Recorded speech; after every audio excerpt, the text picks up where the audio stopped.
So they had a challenge. They had to code the duck. What program would you give the duck? What steps do you need to take to have the duck go around this pond, always facing forward, and get back to the start facing the same direction?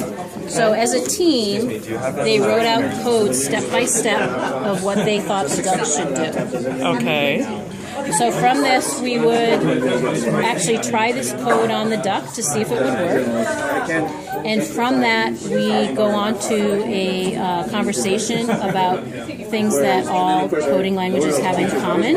Things like repetition, which is called iteration. Okay. So we say that instead of 8 lines of code, how could you use a repeat command to make it maybe 3 lines of code? And that's where this comes from. So instead of 8 lines of code, you could actually do repeat a certain number of times this, move forward a certain number of steps, turn right a certain number of degrees.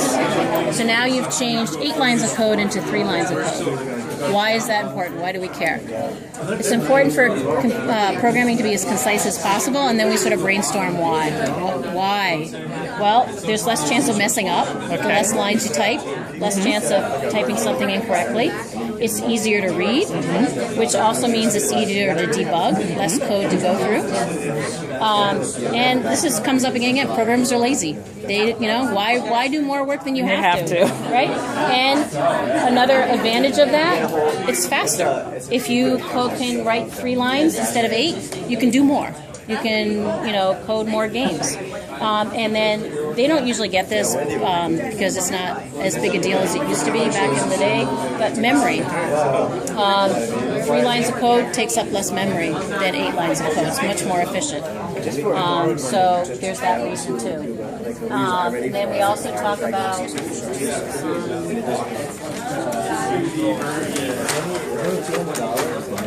so things that all programming languages have in common.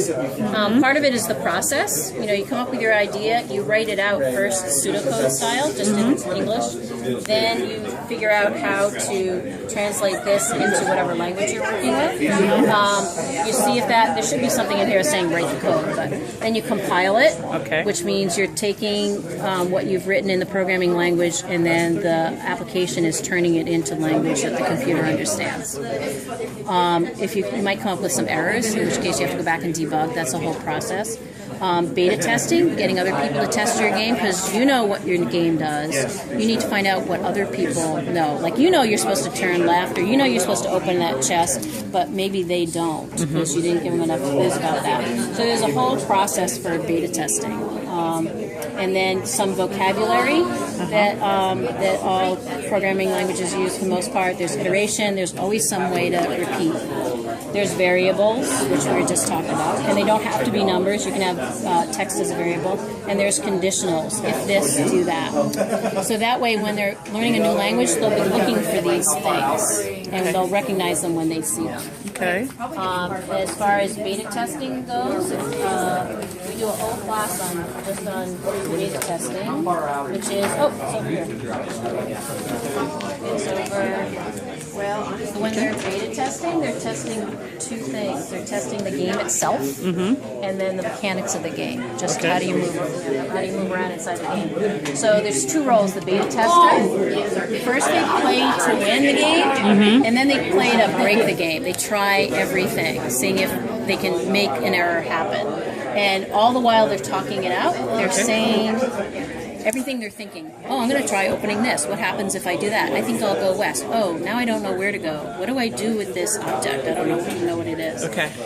The author of the game silently, very important, silently observing and listening to the beta tester. Okay. Take notes as you go along.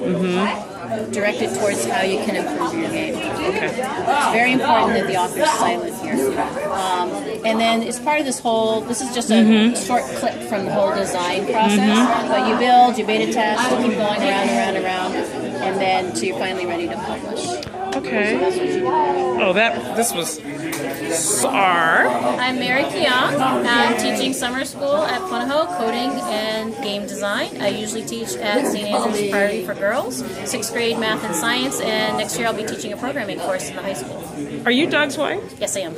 He's my guy.